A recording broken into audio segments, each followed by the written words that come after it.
got all these binders from 10 years ago. I brought stacks in before and use them again. I did that one. Well, yeah, I'll use the books again. I brought them here. And yeah. I don't need No, I could take up a little bit of closet space out of it. Again next year. We'll go ahead and call the meeting to order for the December 8th, 2022 Apple Valley City Council meeting.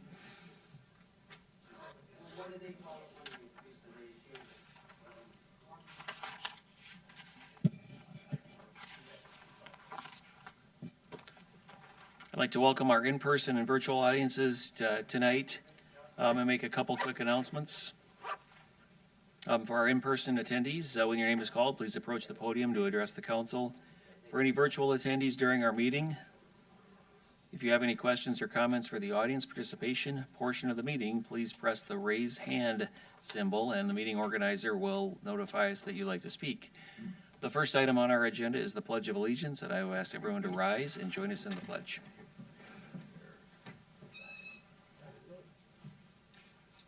I pledge allegiance to the flag of the United States of America, to the republic for which it stands, one nation, under God, indivisible, with liberty and justice for all.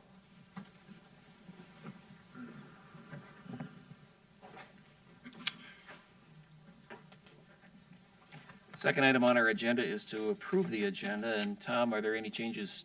Mr. Mayor, members of the council, good evening. No changes to tonight's agenda. Thanks, Tom. Do we have a motion to approve? So moved. Second. Motion from Grendall and a second from Goodwin. All those in favor indicate by saying aye. Aye. And opposed? Agenda is approved. The next item is our audience participation portion of the meeting. This is for items that are not on the agenda, and we've got a total of 10 minutes for this item. Those in person I see signed up for the budget items, so I don't see anybody in person who is looking just for the general comment section, but we would offer it anyway in case someone missed the sign-up sheet. Is there anyone in our in-person audience who would like to speak to the audience participation portion of the meeting? Seeing none, meeting organizer, do we have anyone in the virtual audience who would like to speak? Mayor, there is no one wishing to speak at this time. Thank you. So are we looking for the audience participation portion or the budget section? Okay, so we've got those. We'll handle those when we get to that section of the agenda. This is for items that aren't on our agenda in case there's something from the public. So thank you, though. Next item on our agenda is the approval of the consent agenda. These items are considered routine and will be enacted with a single motion unless a council member or citizen requests to pull an item. We'll start with the council members. Are there any items you would like to pull from consent to discuss separately? Seeing none, meeting organizer, is there anyone in the virtual audience who would like to pull an item to be discussed separately? Mayor, there is no one wishing to speak at this time. Thank you. And for our in-person audience, are there any items to pull from consent to discuss separately? All right, seeing none, do we have a motion to approve? So moved. Second. A motion from Bergman and a second from Goodwin. All those in favor indicate by saying aye. Aye. And opposed?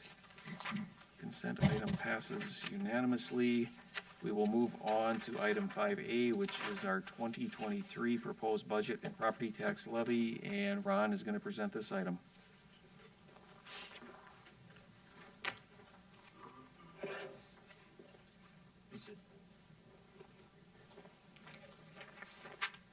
Thank you, Mr. Mayor, members of the council. As the mayor mentioned, this evening is the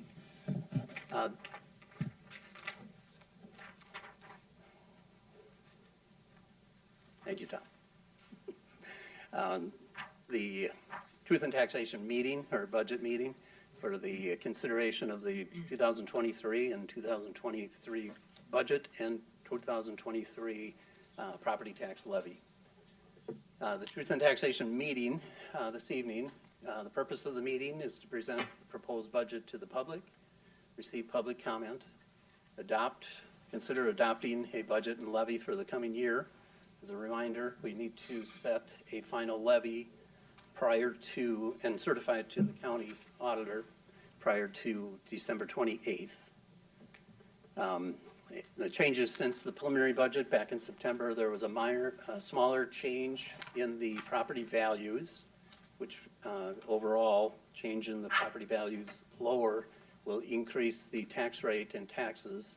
There's approximately a drop of 34,000 in tax capacity, which would raise the tax rate from 35.2 to 35.246, increase of about 56 cents per year on the median value home. The purpose of the meeting at the city council level is not to address market values of individual properties. The market values are determined by the county assessor. In that part, the market values are part of a determination process in the county, or held by the county in the spring. The county's assessor's office phone number is 651-438-4200. The agenda for this evening, we'll talk about a budget overview of the budget. We'll talk about valuation increases because it was significantly higher this year than any other. We'll talk about the valuation process and the statements of estimated taxes, which has notified the public of tonight's meeting, along with the tax impacts. And then, of course, the final item would be consideration of the tax levy and the cost drivers that are increasing the tax levy for the coming year. Start with the budget process. It begins in the spring of each year at the city council goal setting. Staff prepares a 2-year budget to address the goals and operational needs of the city, to address the city council's goals. The city council discussed the initial budget in August at their informal work session, and again in September when a preliminary budget and levy was adopted. And it's that preliminary levy that is used to determine the tax rate, tax capacity rate that's used in calculating the estimate of property taxes payable, used for those notices that went out in November. In December, the city council needs to adopt a final levy and final budget for the coming year. Right, this year, the budget climate, the economic outlook dims as the recession appears more and more likely as interest rates continue to rise. We have inflation that continues to impact all areas of the economy. As of October 2022, 7.7% increase in the consumer price index. This is impacting, of course, households, businesses, as well as local governments. The Minnesota unemployment rate is at a historic low at 2.1%, which again contributes to inflationary pressures on the wage front anyway. Recent news this week, the state of Minnesota has a 17.6% or $17.6 billion surplus projected for the 24 through 25 biennium. So that's a number of years out, they project out. In the Management and Budget Office budget report for October, the state has an estimated budget reserve of $2.6 billion. All the changes at the state level likely will not result in any changes for Apple Valley. We receive no state aid. Is there a potential for bonding bill? We will be making some requests for some of our larger capital projects, so there is, of course, that potential. Overall, residential property values are increasing. Overall, that property class is increasing 18.1%. This will result in a significant loss of homestead market value exclusion for many homeowners. Overall, commercial properties are, I'll say, somewhat static this year at a 1.9% overall increase. And that is, with the property values of residential increasing at a much, much greater rate, will result in a shift of the property tax burden to residential property classes. Start with the total budget and boil down. The total budget for all funds for the coming year on the expenditure side is $88,645,000.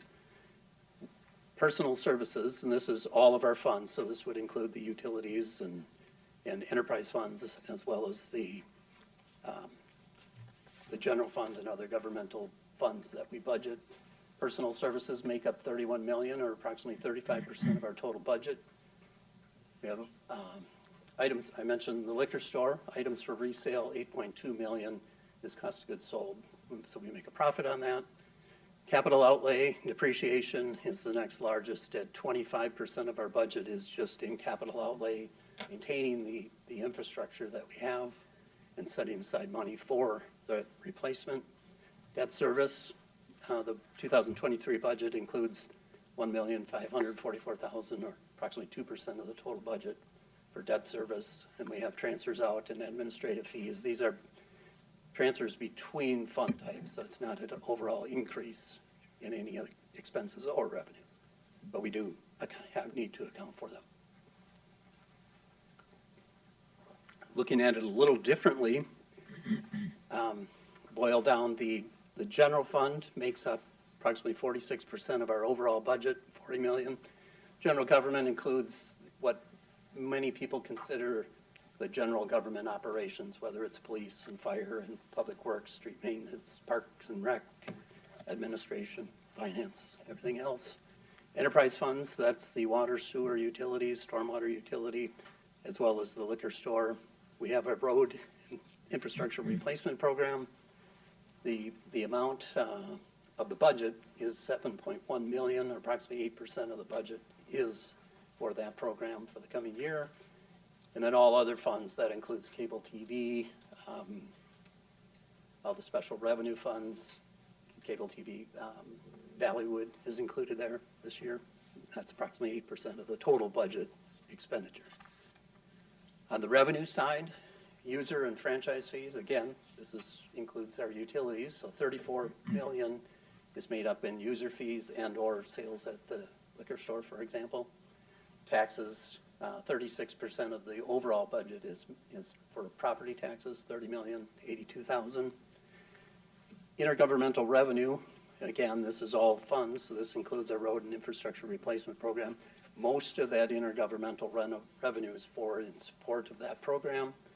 We do receive fire relief aid that is a pass-through to the fire relief, and we also receive police para aid that is included in that number as well. Licenses and permits, that would be, for example, the largest piece of that is building permit revenue. That offsets the cost of the building permit or building inspections department. If we look again this evening, we're talking a big portion of tonight's discussion really is with property taxes, and again, 36% of the budget is for property taxes. Some of the impacts that the budget has to address, we have a significant shift in the residential properties you just mentioned. The residential value is increasing greater than the commercial valuation, which will result in a shift in the property tax burden. We do, for this coming year, the new capital improvement bonds that we issued in 2022 has a debt service component of $499,000 coming online next year. That's a $23 per year impact to the median value home. In 2023, we'll have some election costs. We've experienced significant workers' comp rate impacts. We have new facility funds as well as the inflationary impacts, and we'll look a little closer at some of these items in a minute. Overall, the preliminary levy increases 7.4%. The median value home is increasing 16.7%. With the loss in market value homestead exclusion, the taxable market value of the median value home will be 18.88%. The tax impact to the median value home is up 9.45%, approximately $110 per year, $9 per month. And the loss of that market value exclusion on the median value home is approximately $16 of that annual increase. Utility rates in the 2023 includes a rate increase in water sewer, 5%. Stormwater, which is where we have our biggest budgetary pressures, is up 10%, as well as the street light utility. Blended utility on the typical average user is approximately $12 per quarter, 5.8% for the coming year. The pavement management levy, that we have experienced an increase in those costs, of course, is going up 4.4%, $170,000 for the coming year. We've got transfers to our facilities funds. This is the upkeep on all of our municipal facilities, park facilities, community center, senior center. On the liquor store, in the liquor fund anyway, the revenue budget is increasing moderately since the pandemic. 2022 current projected sales as of the end of November, we think 2022 will hit in sales approximately 11.1 million. This will exceed, meet or exceed the 2022 original budget, and it's 12% higher than in 2019, which is the first full, let's say, pre-pandemic, but it's still 2% higher than 2020. The 2023 budgeted sales are a little bit conservative. When we do the budget, we start this process in the spring. Of course, we're not able to see exactly what's going to be happening in the fall. So it's a little bit lower than the projected 2022. On the water, sewer, and stormwater utility side, capital outlay is up $212,000. In the utility portion of the street program, the utilities pay for the infrastructure related to the water, sewer, and stormwater. So their portion of the road projects is up $494,000. We do have some new positions included in the 2023 budget. We have a police officer, a new police investigative crime analyst, and an assistant city engineer position. The assistant city engineer position is offset by engineering revenues. The capital outlay for the coming year is down $2 million to $16.2 million. Most of that decrease is in the road fund, and again, that's all will fluctuate greatly depending on if there is municipal state aid roads that are done. Those are very expensive, which we do receive state aid for that. So that will cause significant fluctuations from year to year. We've got expenditures in the vehicle and equipment replacement fund is down $1.2 million. That is, we had in 2022 a large piece of equipment, a fire truck, included in there. The American Rescue Plan Act, we do have some budget reliance of that, $1.5 million for the 133rd Street and Utility Infrastructure Replacement Program.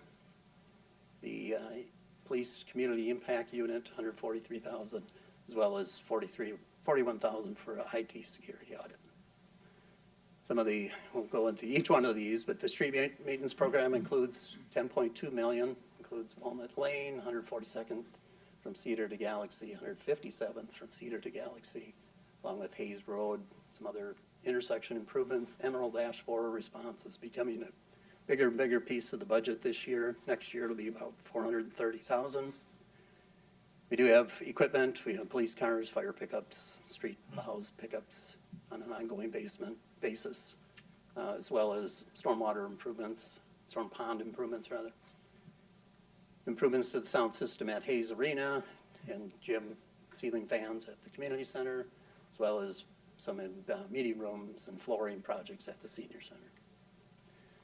The general fund, as I mentioned, the general fund people typically think of as our general government operations, police, fire, parks, police, street maintenance, park maintenance, administration, finance. The support of the general fund, 74% of the general fund revenues is property taxes. And all the other miscellaneous charges and fees make up the remainder. On the expense side, again, $40,432,000 is the total expenses. We are a service operation, so 63% of the budget is wages and benefits, $25.6 million. We do have a transfer, which is the property tax levy support of the annual street and infrastructure replacement program, $3.9 million, which goes to the road fund, as well as capital outlay, which would include the vehicle and equipment replacement charges to the operating funds, as well as other equipment bought within the general fund of $1.7 million. And then all other commodities, utilities, contractual services make up the remainder.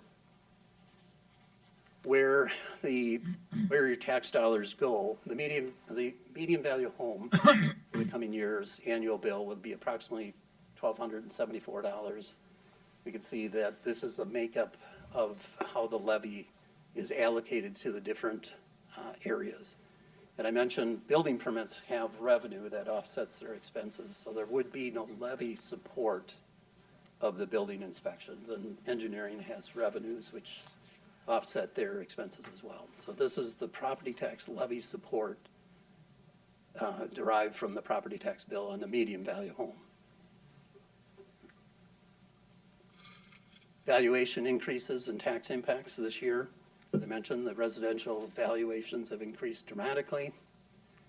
This is just by property class. So we have residential, which increased overall to $6.2 billion, 18%, 18.1%. Commercial, industrial, and personal property related to the commercial properties increased 1.8%. Utility property, this is the electric lines, utilities, is up 10.68%. Agricultural, this is the conversion, development of agricultural property, so that will phase out as we go along. Most of that is, or the loss of that valuation is all down in the 400-acre Fisher Pit, I guess. Property valuation for apartments is up 14.56%. So in total, the valuation of the overall city is up 16.2% in total estimated market value for the coming year. We look at it based, and we'll get to a tax capacity calculation, but if you look at just what is new construction adding to tax capacity, and tax capacity is basically tax base. So we can see that there's not a lot of new construction coming online for taxes payable 2023. We do have a significant amount of tax capacity being added in appreciation of existing property classes, and residential and cabin, or we have one cabin. Residential property is the greatest one at 18.5%. Apartments is also experiencing a significant increase at 13.5%. And we'll see again the appreciation in the commercial industrial property class is less than 1% for the coming year. You add them both together, and we can see that there is a significant increase in the tax capacity of the residential property classes, and that will result in a shift of the property tax burden to the residential properties. We do have historic differences occurring this year. A significant increase in the tax shift. The tax impact for the median value home is up 9.5%. The increase in the total estimated market value of the home is 16.7%, but the tax impact to the median value home is up 9.5%. And the median value commercial property will go down approximately 5% for the coming year. Overall, in Apple Valley, the loss of the market value homestead credit, and this is estimated market value, approximately $1 billion was lost due to the phase out of the market value homestead credit for taxes payable 2023. Ron, on that one, because that's a confusing topic, I think, since this has never been indexed to anything. Essentially what we're saying, is that $1 billion in additional value that people are being taxed on because Yes. This number hasn't been indexed to inflation?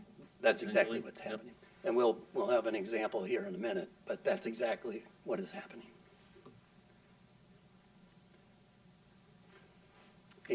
Just a graphical image of the increases in valuation throughout the whole community. In total, the median value home is up 16.7%. This gives you an idea of the total valuation increases. The darker the shade of blue, the greater the increase experienced in the estimated market value. Shades of, well, clear is no change, but shades of the red, the darker the red, the larger the drop, I guess. And we can see that in the commercial area, those are the areas where they're not experiencing as great of increase in the market value of the property, which is exactly what we expect when we looked at the earlier slides. Another way to look at it is the number of homes. This is just a chart of the number of parcels, and this is residential properties only, homesteaded ones. We can see that there's a peak. So the most of the median value, median increase is 16.7%, and that's the most of the houses, of course, right around the median. If we compare that to last year, this year we had a median increase of 16.7%. Last year it was 5.9 for taxes payable 2022. So it's a significant increase in the residential property classes. And for the coming year, 65% of the homes increased between 14 and 20%. So it's a wider band than maybe last year. Last year was packed pretty tightly right around that 6%, but this year there's a wider spread, which is understandable since the increases are so great. The median value home, as I mentioned, increases 16.7% to $352,800. And we can see just on the chart that this is the highest it's been for a long time. Prior peak was back in 2008, but the increase this year, you can see a greater rate of increase for the coming year than we've been seeing. Talk about the valuation. Again, I mentioned that the individual property valuations isn't something that the city council is able to do anything about, and actually it's all run and administered by the county. But what we can talk about the valuation process, because this is kind of a key of the timeline of when people receive information and when they need to act, I guess, on valuations. In January of 2022, the valuation process actually lasts 2 years and even more. But as of January 1st, the county assessor must include or determine the estimated market value for a property.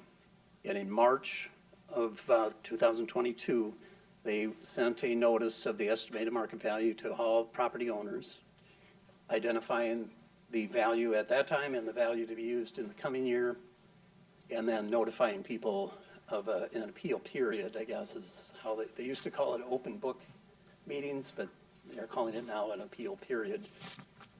And from the county website, it looks like you call and make an appointment to talk with them.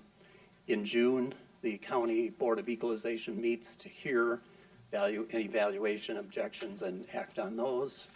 And then in November, that value is used for preparing the parcel-specific notices for taxes payable for the coming year, which is the invitation for everybody to attend this evening.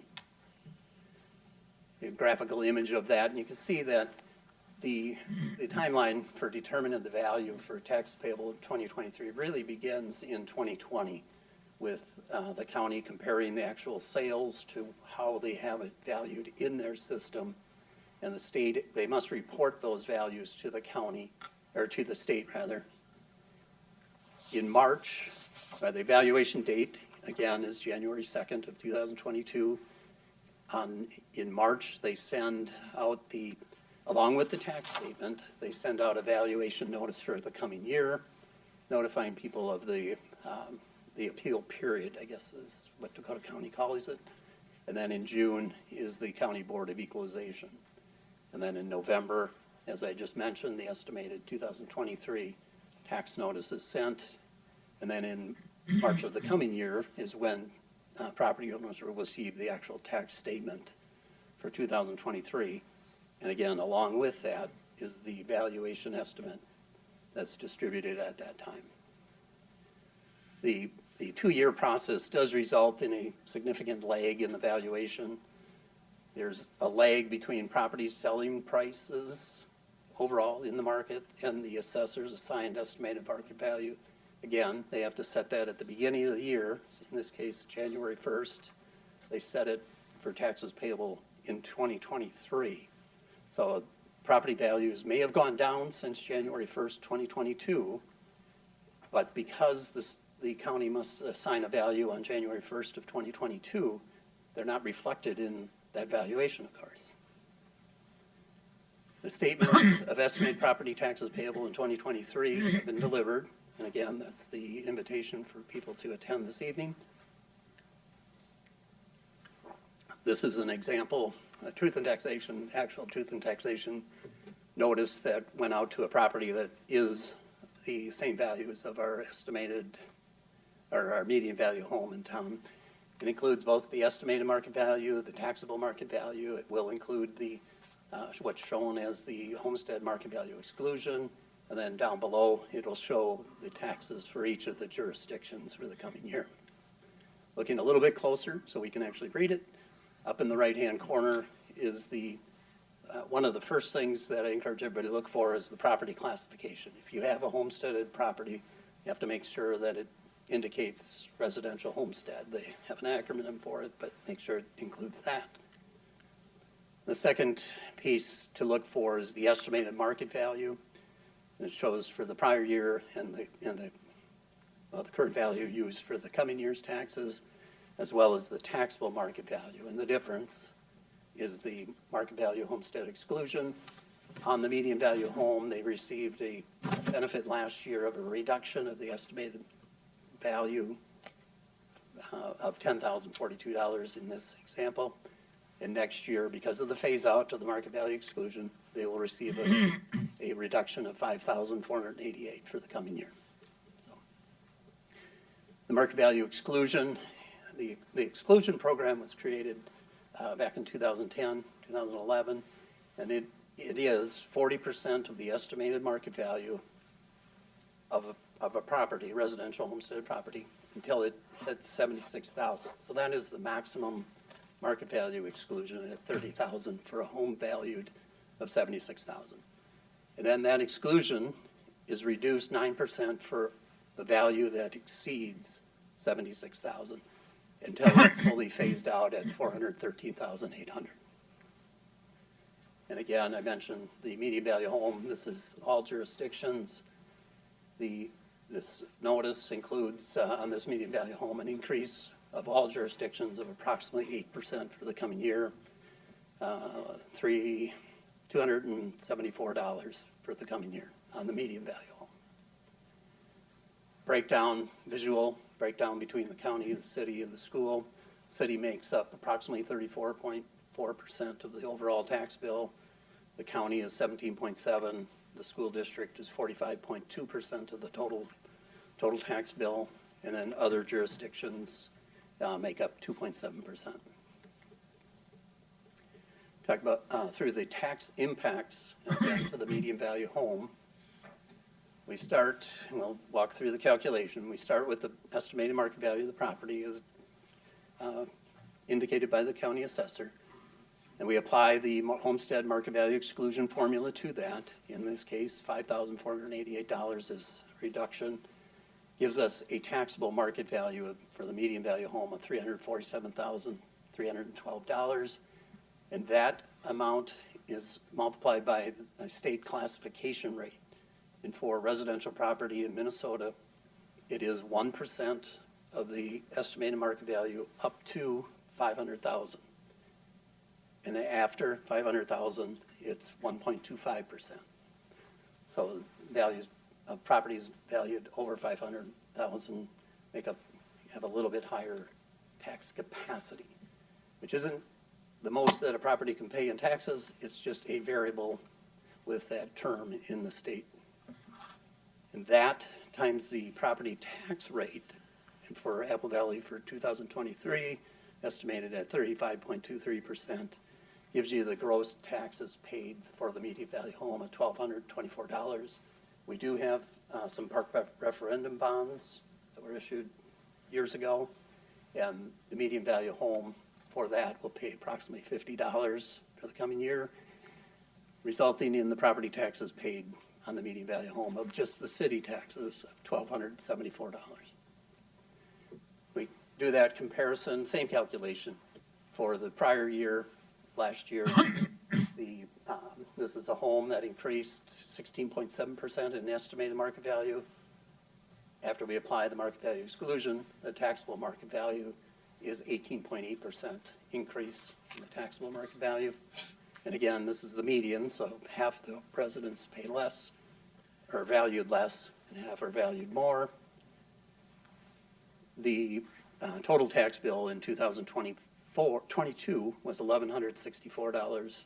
This year it's projected to go up $110 to $1,274, a 9.45% increase. We do a comparison of our taxes on the median value home And this chart shows you the median value home in these communities. We can see, I won't go through each one, but you can see how the valuations will impact the tax rate, but it's the valuation applying the state classification to the tax rate that gives you your tax dollars paid. So Minnetonka has a high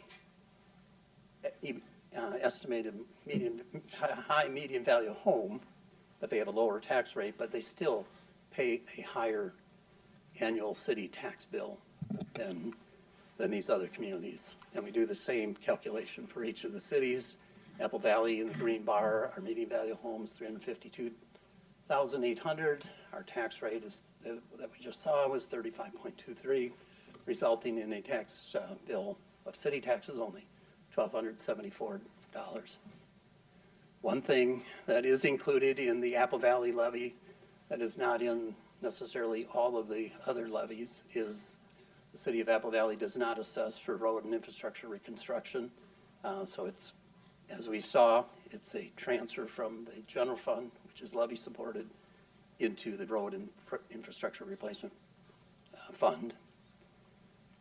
Do a similar comparison with other Dakota County cities.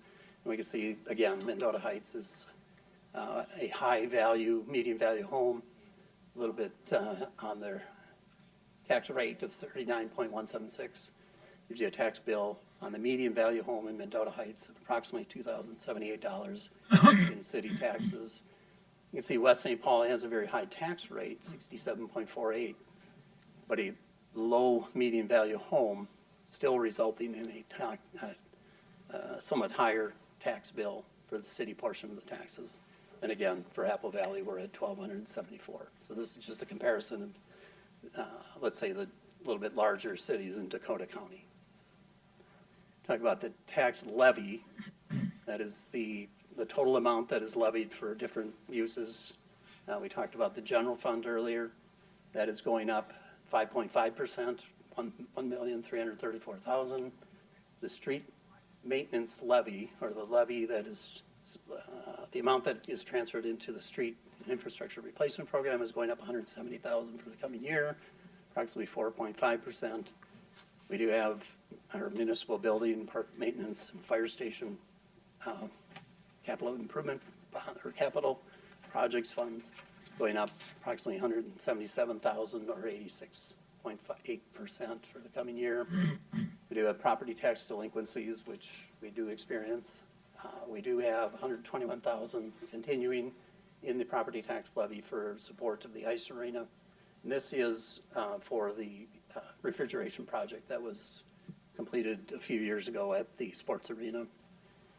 We have debt service for voter approved. This is the park bonds that I mentioned earlier at $1,005,000, increase of approximately $31,000 for the coming year. And then we have debt service all other. In this case, the all other levy for debt service is the capital improvement bonds that we issued in 2021. The levy for 2022 on those bonds was $395,000. In 2023, we just issued 2022 capital improvement bonds that will increase the levy for those two issues to $894,000, approximately $499,000 increase for the coming year. And again, it's a large percentage increase because it's a new issue in 2022. In total, the property tax levy for the coming year, $32,039,000, increase at $2,214,000, or, as I mentioned earlier, 7.4% increase in the tax levy. Some of the drivers, is property tax levy supported activities that are resulting in the increase in the tax levy. We have increases to our road and municipal building fund of $170,000. We got increase to the facility funds, $177,000. And then increased debt service, and again, this is reflecting the new capital improvement bonds issued in 2022, approximately $499,000. And those are all for increased capital needs for the coming year. We do have $31,000 for voter approved debt service, which is, again, the park bonds we just saw. We have increased election costs for the coming year, approximately $187,000. COLA and step increases for all general, I guess this would include everybody in the general fund at $539,000. We had a significant increase in our workers' comp rate this year, resulting in an additional $321,000. Most of that increase in the rate, most of the larger rate increase was in public safety, which is not unexpected. We do have the three positions that are, we have two that are levy supported, the police officer and the police investigative aide. And then, of course, we're experiencing increases in motor fuel and natural gas, approximately $166,000. And then an increase in the Emerald Ash Borer and the shade tree management program, approximately $115,000. In total, the shade tree program is about $430,000 for the coming year. This is the increase in that program that's levy supported. We do compare our total tax levy, and again, we have to term this as preliminary because cities could change that at the December meetings. We see our increase 7.4% for this year. We're towards the high end, and again, this is, we just saw what's driving that, and part of that piece of the larger increase than we're normally experiencing is related to the debt service on the capital improvement bonds. So we're still in the middle, but we're not on the low end like we used to be. I did a comparison just in the actual certified levies for 2016 through 2022 for each one of these cities. And we can see there's a story behind every number, of course. But we can see that over that time period, Blaine, as an average, levy increase 9.6% over those 6 years. And then followed by Plymouth. And we are down towards the bottom. And again, this is 2016 through 2022. Our average levy, uncertified actual levies, average of 3.3%. The only one of the cities, Maple Grove, is lower at 2.5%. And again, this will update this next year with what actually is certified for 2023. But because we don't have the actual certifications yet, we can't present that for 2023. I've received up through this afternoon 5 contacts in response to the notice. Did have a couple conversations before the meeting started with people in the audience. One addressed they were all concerned about the valuation and the valuation increase. One specifically addressed the loss of homestead market value exclusion, and two of the contacts commented that government needs to reduce budget during market downturns. And again, property valuation, the property class, whether you're homestead, and if you're in fact residential, and any property status questions, we have to direct you to the county assessor. And again, they're at 651-438-4200. We do, in Minnesota, the state of Minnesota operates a few, 3 property tax refund programs. There's the homestead credit refund, and that is done with a direct filing of a form, M1PR, to the state of Minnesota, and that's for all properties. It basically is for properties, the way the calculation in their forms work is property taxes that exceed between 1 and 2.5% of income, depending on your income, it will result in a refund to the property owner. One of the requirements is you have to have owned and lived the home in January 1st of this year and January 1st of the prior year, of course. And of course, it has to be homesteaded property. There is a special property tax refund, not limited just to homestead property, but for net property taxes that increase more than 12%, and that increases at least $100, there's a refund calculation that is done, again, on the Form M1PR, and the maximum refund under that program is $1,000. And again, the total property taxes would need to exceed 12%. And then for the renters, there is a renter's property tax refund The maximum rent or refund is $2,400, and the maximum household income for the rental property is $69,320. The Form M1PR, along with the instructions, can be found at the Revenue Department at the state of Minnesota. You can just go to the state's website and search on property tax refund. It'll take you right there. And for homesteaded property, they actually have an online filing process now where you can actually go for free and file your refund request right online. There is a senior citizens property tax deferment, and this I say is a deferment, it's not a refund. It's administered by the state of Minnesota, a requirement of age being 65 years or older, household income of $60,000 or less. You have to have lived in the home for at least 15 years. You have to have a mortgage balance less than 75% of the property value. And the way it defers property taxes that exceed 3% of your net income are deferred. They're not abated, they're not removed, they're deferred. And the state would pay the remaining tax as a low-interest loan. It becomes a lien on the property, and it would become paid at the time of sale. And again, this information comes from the Department of Revenue at the state of Minnesota website. To summarize, the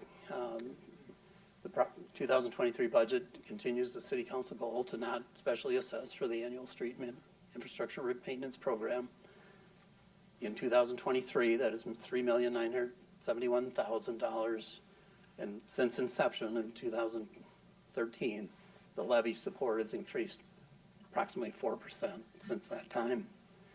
We feel that the budget addresses the City Council adopted goals, and we do want to point out residential property taxes on the median value home is approximately 9.5% higher, approximately $111 per year, an increase from $1,164 to $1,274 for the coming year.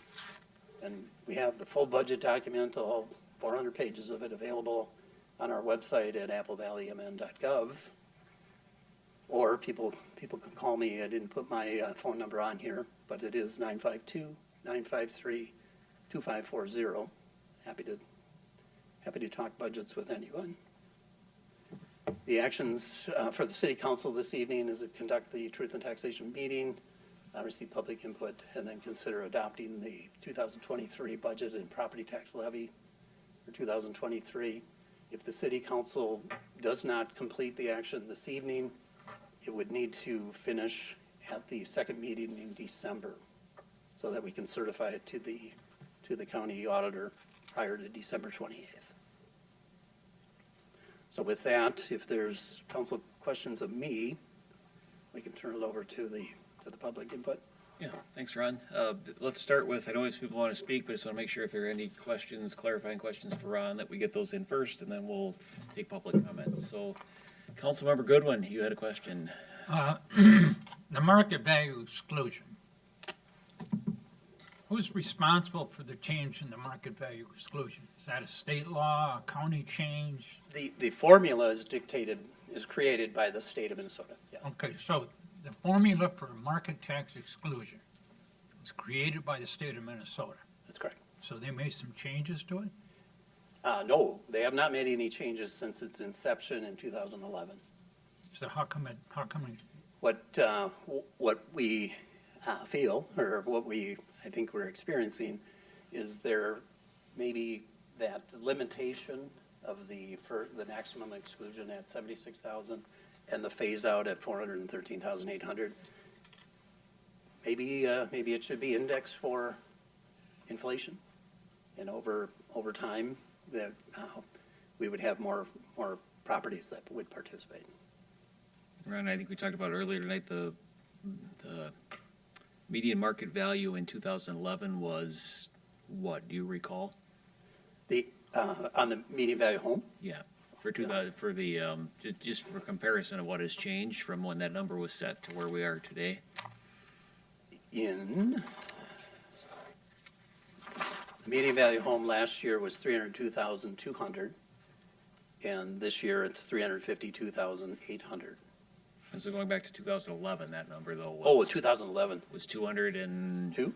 Yeah, it was 203, so, right, we're up 50% plus in home value, but we've not moved that exclusion number, basically, right? Yep.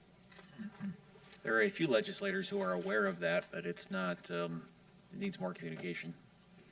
Ruth, Thank you, Mr. Mayor. at 22 years, it'll take a You while. know, I mean, I'm gonna have more comments after public Yep. comments. I don't know if you can answer this, but you know, state and local taxes, SALT.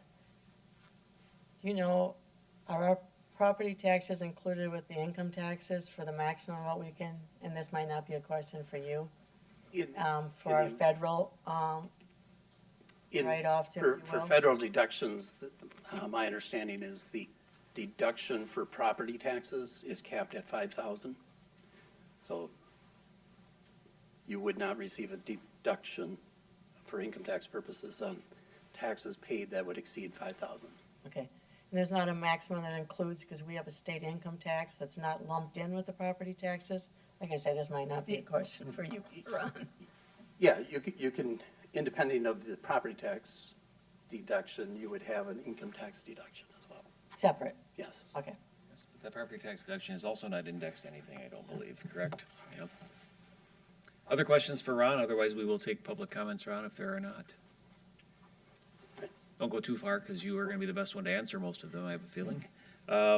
We do still have a virtual audience, so we'll start there, although I don't think there's many people there. But for our virtual attendees, are there any questions related to the budget from virtual attendees?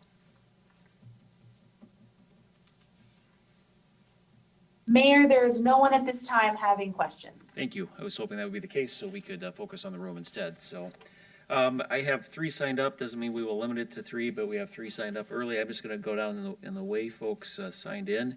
Looks like Ted Siegler, is that correct? Correct, sir. Yeah, please step forward so the mic will pick you up and we all can hear you. Certainly. Unfortunately, I have a hearing disability, so I was unable to hear a lot of the things that had been said. So let's, Um, Ron will be I happy to. assume simply. that this gentleman is a CPA and is in charge of the budget for the city of Apple Valley, with approval of the city council, correct? That's Okay. correct. Correct. Yeah, Ron's our finance director. Right. I was only able to see hear what was, Yep. parts of what were said and look at the board. I just have a few questions. First of all, they said that it's a 2-year process between the time that the appraisal is made on the house and then the budget is prepared on a yearly basis. Am I correct on that, or is it done on a 2-year basis? We do, so 2 questions in there. One was the valuation process is a 2-year process. So, Correct. right, so That's what I understood by our looking at the 23 board. payables were really your January 20. Is an annual increase, so they're always at least maybe a little bit behind on the valuation. I know, Both an up and down market, that you is know, when correct. we purchased a home, we looked at what we could afford according to the interest rates and the taxes and the value of the home and everything. And I know in the last year, our home is certainly not worth what it was a year ago, even 6 months ago, because the rates have increased. So people aren't able to afford that same amount of a payment for the same amount of a home. And yet, as I see how much the taxes have increased, they're also asking for what I would call a millage increase or a rate increase on the taxes. Am I correct? No. Or is this just strictly based on valuation? So let me give you the I'll call the layman's version of how property taxes are calculated in Minnesota. Ron can give you a much more complex version, right? So we do, as you mentioned, a 2-year budget, right? So Yeah, it this just year- seems rather may- ludicrous may- at a may I- time may when I- my home, may I has gone fin- down in value from when the appraisal was made, and the taxes are going up at the same time. I happen to live on my savings. I worked for 41 years. I was an independent rep, so I paid 15% to the federal government for Social Security, as opposed to what most people that are not self-employed are only paying 7.5%, or roughly, all right? So I certainly haven't seen my Social Security go up by 11.1%, which is what I'm looking at on my tax increase on the house. along with the other expenses that have gone up, including gas, which of course it's gone up for the city. But from what I see, from where I live, I don't see a lot of accountability for where the money's going. Not just particularly from the city, it's harder for me to observe that. But I happen to live next to Falcon Ridge Middle School. When I moved to Apple Valley 32 years ago, that was an airstrip. It was owned by Chuck Doyle, and I used to watch his planes fly out of there on a regular basis. You know, the city decided that they were going to build a school there and purchase the school from them, but So can sir, can I pause you for 1 sec? You've asked me a bunch of questions. I'd like to answer them. Oh, all right, That's okay. First So of all, you're- I just want to just, you know, see where the accountability is. You know, I look at school buses that are leaving. So, sir, hold on. I'd like to answer your questions, and you're not giving me that Oh, opportunity. all right, I'm sorry. May I do that? So your Excuse first me, question was yeah. how we did a budget, correct? So we do a 2-year budget, right? So we look at 2 years at a time. There's not a mill rate in the Minnesota tax formula, and Ron can get more detail, right? But we use those values as how things get assessed. You talked about schools, so school districts, Right, aren't your concern, right? I understand. School districts manage their own budgets, right? So we have limited control over that. We also have limited control over how those values are assessed, right? So that 21 value is the number we're stuck with using Right, to assess value. So Ron, I don't know if you want to take mill rate question, but I think that's a pretty common misconception because other states still use a mill rate. In Minnesota, we do not use a mill rate. We use it's called a tax capacity extension rate. And the city council in any of the jurisdictions do not set the rate. We set the levy, and the county determines the rate based on the total budget request or levy request divided by the denominator is the total of all properties throughout the jurisdiction. And it's that ratio which becomes the tax capacity extension rate. And for the coming year, for 2023, it actually is dropping. The rate itself is dropping. But it isn't a mill rate. For example, you mentioned you have property in Wisconsin. Wisconsin does set a mill rate. So if you do not change the mill rate and the values go up, you will receive what some people call a windfall. But that isn't how the Minnesota property tax system works. all right, I'm just Yep. wasn't Yep. informed on that. Yep. That's why I wanted to pause you so we could get to the answer to that question. Right, So it just seems rather difficult to swallow when the state has well over a $10 billion budget surplus. And then, We're actually closer to property. We're actually closer to 17, and as you will see in Ron's, if Ron were to flip back a few slides, none of that comes to us, right? There's a very small sliver of state budget that comes our direction. Some cities do get local government aid. Most of our metropolitan cities don't get a nickel, and we have not for my dozen years of being here.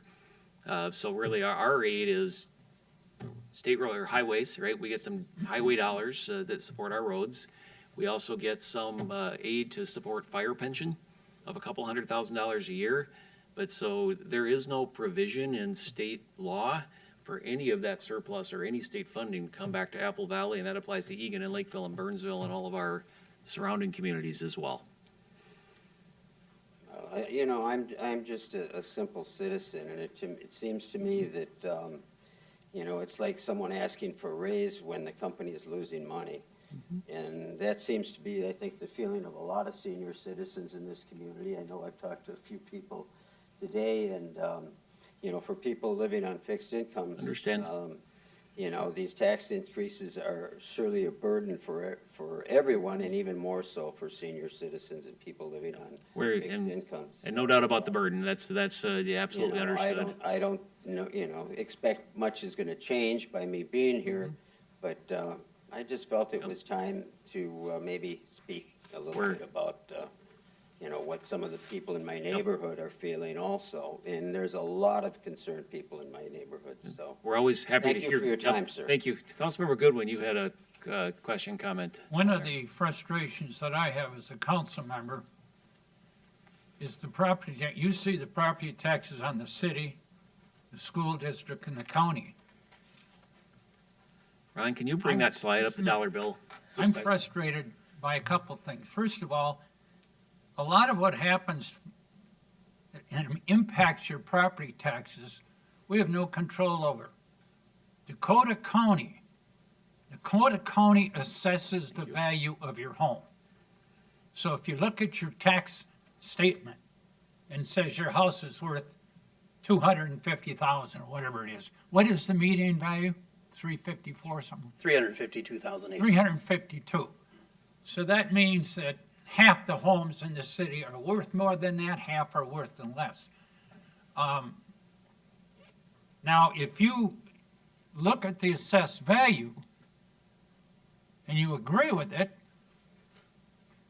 I had a friend the other day say my taxes went way up, and I said, what did your assessed value go up? He said, my assessed value went up 26%.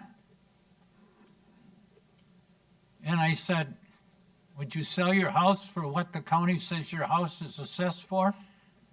And this particular answer from one person was no, I have to have more money. Now, part of the problem, and one of the things you're talking about, is another thing we have no control over. What has happened to mortgage rates lately?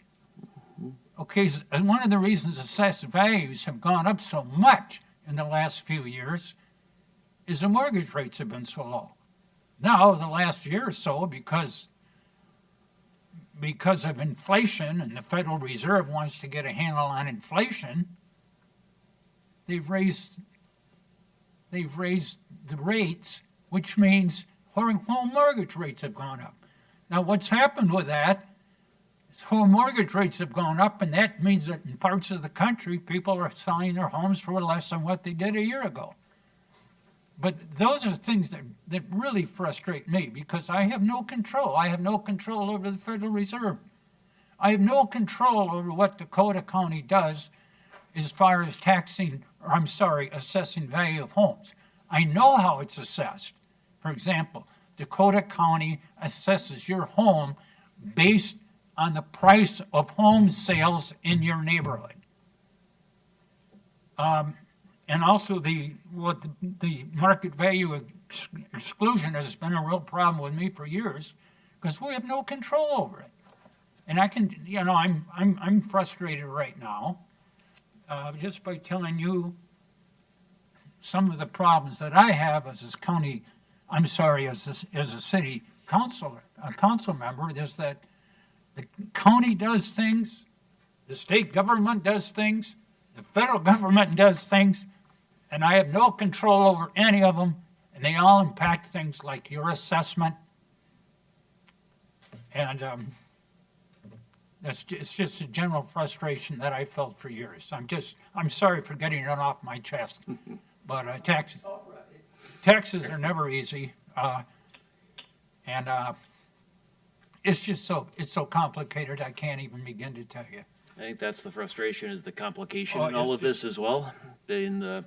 So Ron also mentioned the difference between about a 19% increase across residential values and a less than 1% increase in commercial values. So while all of our home prices were going up at the beginning of COVID, people were moving out of office buildings and closing their retail shops, and so commercial properties held flat. And so really, in this state formula, it pushes that tax burden to the homes. Right? And so we saw it swing the other way at the last downturn, but right now it's pushing it back this way, which puts really an unfair burden, right, on the homeowners who have to absorb that piece. Yeah. So we could have had no levy increase. We still would have seen a property tax increase because of that shift in value, more than likely. Yeah, at the individual home level. In the individual homeowner level, correct. So anyway, we had a couple other folks who'd like to speak. Is it Lori Rother? I think Lori left. Okay. All right. Well, let's move on. This is Kanan. Did I pronounce that correctly? Yeah. She left, so I guess you're up. Go ahead. All right. So I'm new to this whole thing. I understand you guys are council members, and this is the city our city staff. Yes, that's my understanding. Correct. So correct. I wish I'd known that before. So each of us know what's happening. We are at a war with Russia's at a war. The world is collapsing across the globe. We are facing a lot of inflation issues. We're struggling through in a number of ways. The Feds is on a massive rate to increase. I mean, thank you for bringing that up. That is one of the major issues that's coming through. And the Feds wants the house prices to drop. And on this contrary, I see that we are trying to increase the value of our houses. For what? So that the taxes are going up. I have an issue in terms of, I'm retired. I got a fixed income to live in. But then inflation is killing everywhere. And everybody is passing the buck to us. Electricity charges have gone up. Sewer charges have gone up. Water charges have gone up. Gas prices have gone up. Charter Spectrum Internet has gone up. They just increase it $10 a month without no consideration at all. And on top of it, now I find that the property taxes are going up. So my only question is, why don't we really look at what the current situation is and be more considerate and look at it and say, how do we really manage this kind of a scenario where when everything is just getting beaten down, why are we trying to increase on the value here? I don't have an issue in terms of increasing it when everything is normal. But as it is, it's already been killing from multiple angles. And on top of it, this is going to be increasing another 11.3%. So I'm just the key question I would have is, does this meeting ever have a decision that would change the outcome?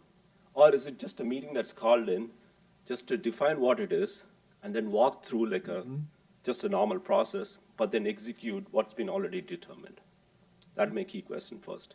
Yeah, so let's just talk about budget process in general, right? So we start these discussions early in the year.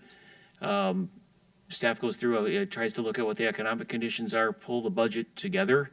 Let's go back to that first part of the process, the valuation that's determined, right? There's a chance for input there as well when we get those. So March, you're going to get a valuation statement. That becomes really the first chance to reach out to the county and talk about values. We do a preliminary budget run in September, this very same setting and this very same meeting, right? That's the best time to start talking about those. That gives us some chance to make some adjustments if we're going to. This is not the first and only time we've had this discussion in here. As Ron said, if we don't take action tonight, we need to take it by the end of the month to put a budget forward by state law, right? Okay. But would this meeting ever have an impact on the decision that's being made? Or is it just going to be, we discussed it, but we're just moving ahead with what we said we've changed? We've been discussing it for the better part of a year. Yeah. Right? You asked about values going up. I think as we talked about, we don't have control over the values of the home going up, which is as much of the driver as anything else. The inflation impacts you see are absolutely hitting us in this budget, right? And the difference is they hit us and then they pass on through to the taxpayer, right? So I mean, absolutely, you get double hit with inflation when we do a budget because we have to say, right? Sir, this is the biggest tax increase they've ever seen in 30-some years that I've lived in. Yeah. Mm-hmm. Absolutely. For every city in America. Yep. Why it went up so. Ron, I mean, you can try that one again. I mean, it's really, go ahead, Tom. Well, there's something else you have to understand. We're doing a few things in the city that are long overdue. We're building a new fire station. We've needed one. We've needed either to do one of two things. Either build a totally new one, or what we're doing is we're taking an old one and kind of tearing it down and starting over again. There's some needs like that quite frankly, I think the fire station we should have built 5 or 6 years ago. That's my view. But no, of course, it's like everything else. It costs money. Our city's growing tremendously. We have to have another fire station. That's something that we didn't pay for last year, and now this year, in our property taxes, we're paying for that, part of that. Inflation, general inflation. I wish Putin had quit his war in Ukraine so the damn gas prices would go down and inflation would go down. There's nothing I can do about that. I don't know what percent of the budget is just for inflation, what percent is for other things, but if we wouldn't have had inflation, we wouldn't have had to go up 7.4%. But let me of course this is a political statement. We went up 7.4%. Burnsville went up 13%. Lakeville went up 12.4%. My net worth went down You want us to take a look at my 401K? I went way down. And these are all things that are unrelated, and I wish I could do something about my 401K, and I can't. Sir. But here's the problem. We got inflation as part of it. And no, let's be honest, we're building a fire station, and we have other costs. But there's other parts of the city, for example, if you look at staffing, we have a police department right now that's understaffed. We've all read about problems in our police, you've seen problems with police departments in the area where people aren't joining anymore. I mean, if we get up to, we're actually understaffed in some areas. And this is a very, very much a frustration with me. But the biggest frustration I have, and I've mentioned it already, is that the county assesses, we got nothing to say about it. I mean, if you came up here and said, I don't like the assessment, I think somebody assessed the price of my house too high, there's nothing the city council can do. There's something that the county assessor, that's your only avenue to look at.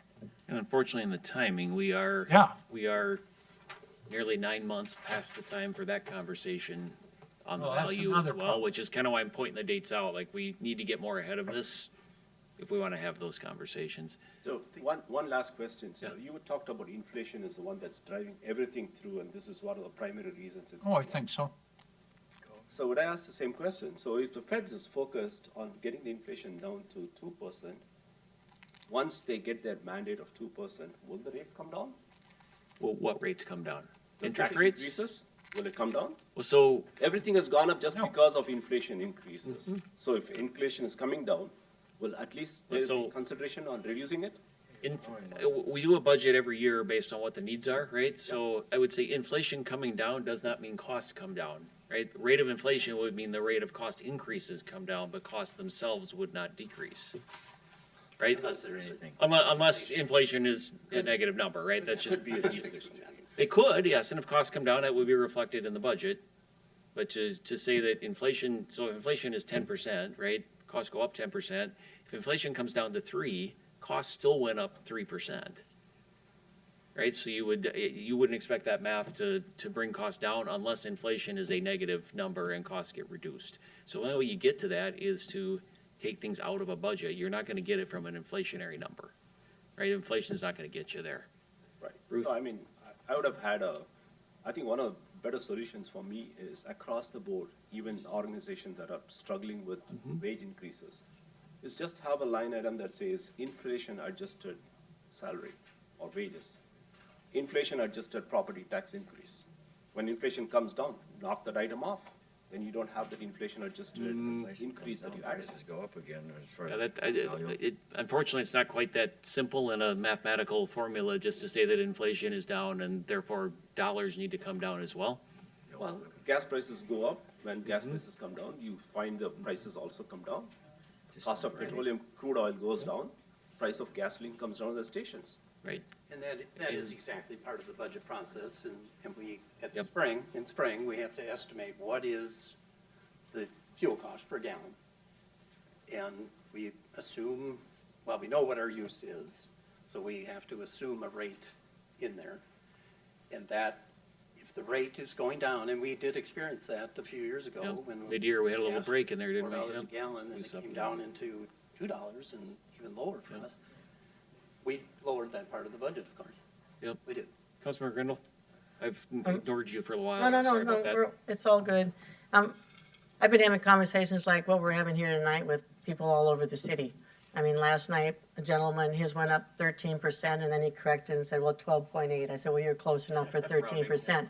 So I'm having conversations like this all over the city, and I think that the one elephant in the room that none of us are talking about is 10% of our budget goes for the road fund, and I think we've had conversations up here that I don't think that's sustainable. And I asked for numbers here, and in 2016, it was $3 million. In 2020, it was 4,400,000. In 2021, it was 4.3 million. We can't sustain the road fund anymore. We're gonna have to figure out something different, in my opinion, and whether it's a 1/4-cent sales tax for everybody who drives on our roads or something. But the elephant that we're not addressing here is 10% of our budget goes to roads. And Ruth, just to add to, so the $2.2 million levy increase, looks like about $741,000 of that is road fund increase. Right, Ron, is that what I saw? Well, the levy supported portion of the road and infrastructure reconstruction program is up 4.4%. Right, yep. 177,000. But it's at 8 to 9% is what we're putting in there. That's the increase is 4%. Right. I'm just saying, I think we've had these conversations and we're all like, we can't kick this can down the road to people who come after us. I have people saying to me, you know, I just bought a new house and I just paid for the infrastructure there, so why am I paying for the infrastructure over on Garden View and Redwood and other places? Because I just paid for it at my new house. So I really think we have to have a real hard conversation here about that 10% of our budget. Another thing, I mean, we show $35 million in our water and sewer fund, and we're increasing everybody's $50 a year. And this seems to be going on every year. So what do we do with the $35 million that's sitting in the water and sewer fund? I mean, I really think we can start looking at some areas. I was appalled when Burnsville was going up 15%.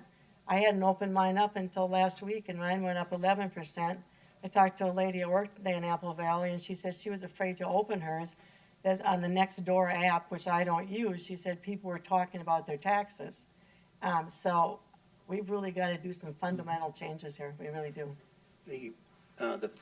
The levy support of the road and infrastructure, the other piece of that is the, let's call it the underground infrastructure, the water and sanitary and stormwater pipes.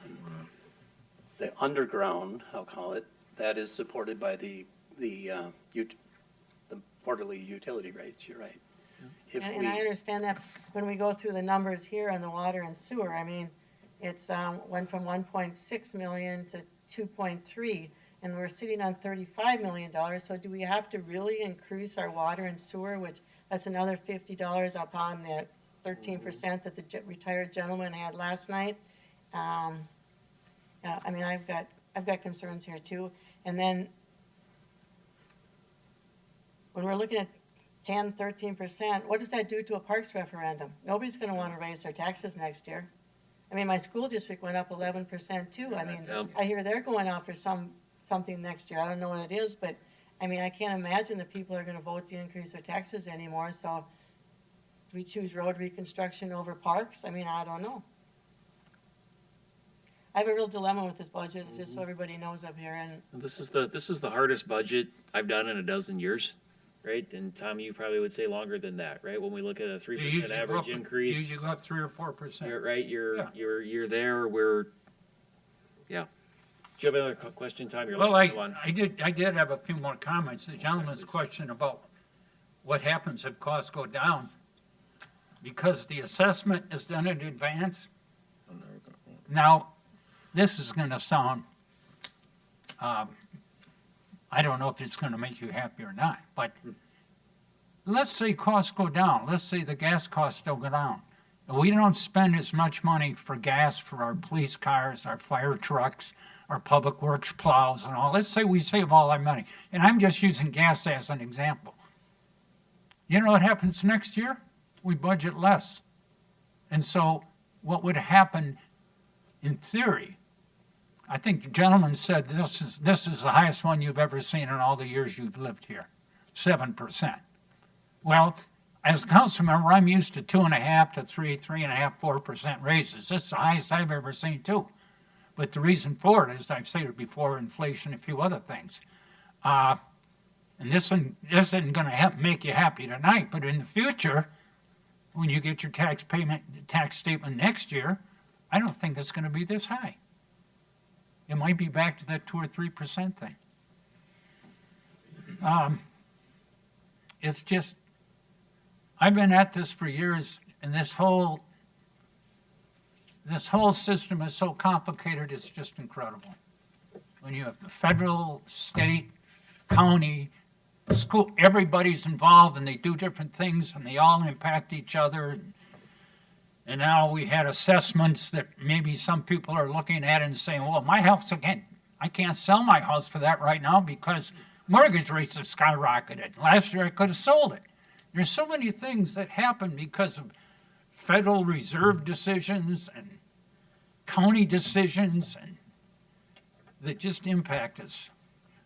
One other comment, though, I want to comment to Councilmember Grendel. 7 years ago, we decided to have a road tax because we didn't want special assessments. Are you aware of the fact we don't have special assessments for road costs in this city? In other words, in city. Okay, I always love the articles they talk about with other cities. I was reading an article last year about Edina, where street assessments were $20-some thousand. So if you're the poor sucker that got a road improvement, you paid.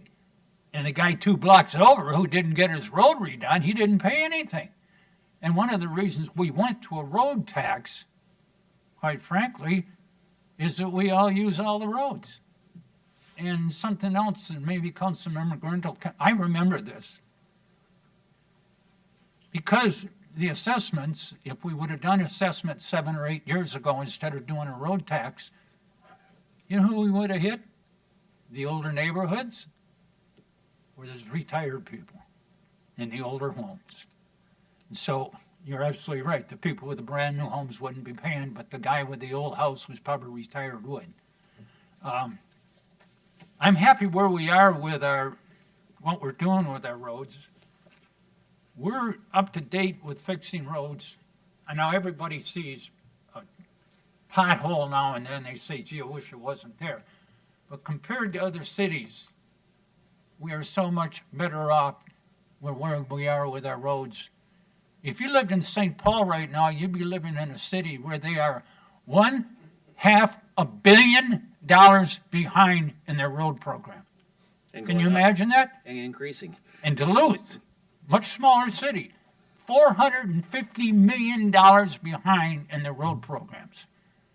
So although we do have a road tax as opposed to a special assessment, and you know, this is all, as a politician, I got to tell you, I always love to see what the other cities are doing. When I read in the paper that St. Paul is $500 million behind just in keeping their city roads up. And I think to myself, well, you know, good one? Maybe we've done a lot better out here. And one of the reasons we're a newer city. But the complications with this whole thing are just incredible. And the longer I'm at this, the more complicated it gets. Councilor Bergman?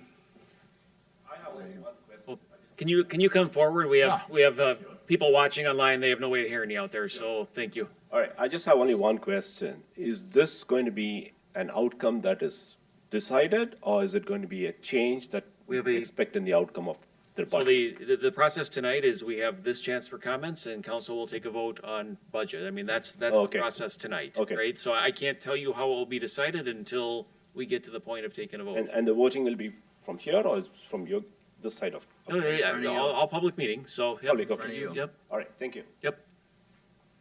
Councilor Bergman? If you need to speak, you mind coming forward, because, again, nobody at home has any chance of hearing you, so. Yep. What's going on? Well, you can pull up closer.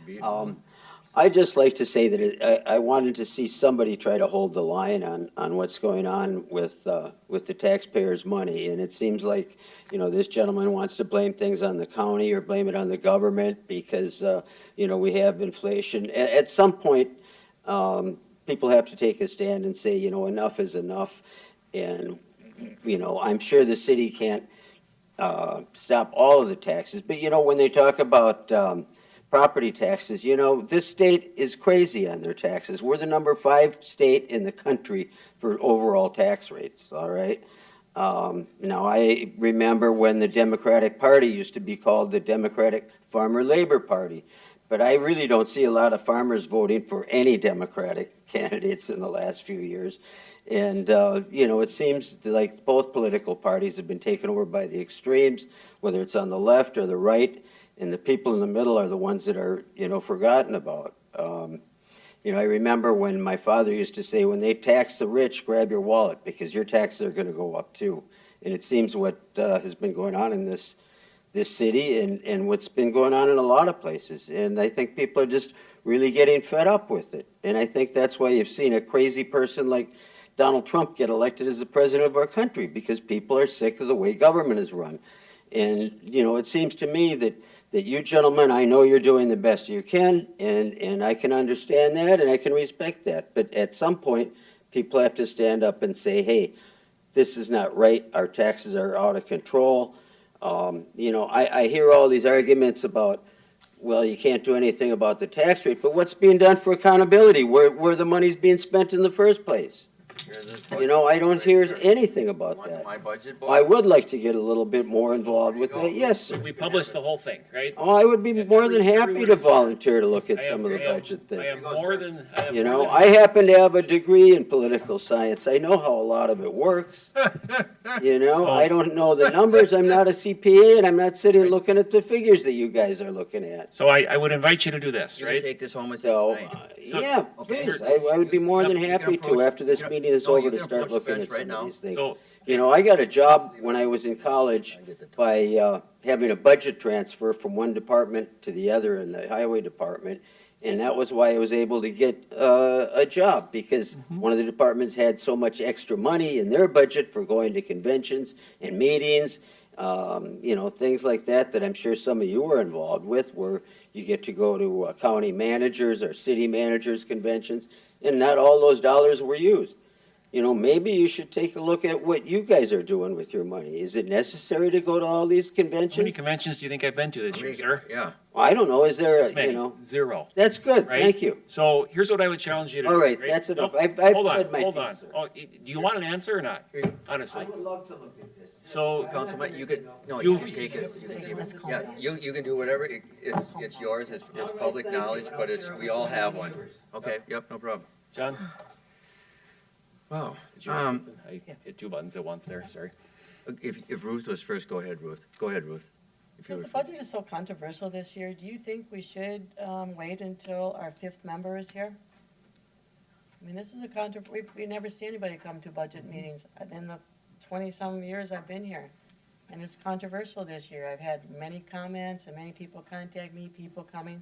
I really think 5 of us should be here to vote on it. I don't want, if we put it off to the next meeting, I don't want Ron doing another whole presentation. No, I think we've seen that part, right? I don't see a Yeah, reason I don't to see a rehash the reason whole for thing. that, but I really think that 5 of us should be here to vote on this budget, as controversial as it is. Rhonda, what impact does that have on you to delay a vote? None. We would need to adopt a levy by the end of, well, so we can certify it to the county auditor by December 28th. That is what we have. We have time with the schedule of the next meeting, right, as planned, because that's been part of the plan to allow time for Yep. that. Yep, absolutely. I would say that while we don't want the whole presentation, if all we do is come back and discuss and vote again, is there something, if council wants to see something specific or in more detail, I think we owe it to you to be able to dig into those and not throw them at you on the last possible day to make a decision either, right? Like, there's no. That would be there's no- good. If That there's- doesn't work either, because then we're right against the deadline and we can't do anything different. Correct? Right, exactly. The challenge this year is in the valuation. Yeah. And it's Yeah. the shift. Yeah, in that's the it. property That's the values, problem. and That's the problem. That is the burden. And there was the comment about, well, the values have gone down since January 1st. This is the system that the state mandates that the counties abide by.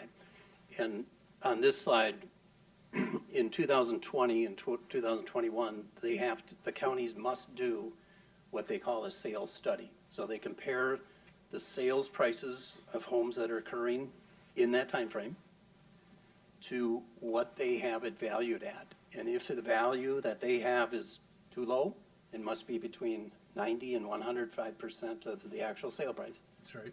If it's too low, they either do a across-the-board increase on everybody of that property class, or they can address it by what pieces for example, in residential properties, if the certain type of home is increasing at a faster rate, the counties can apply that to that type of home across the board. But I can't speak for how the county assesses, values the properties, but they are also bound by the dates that the state That's right.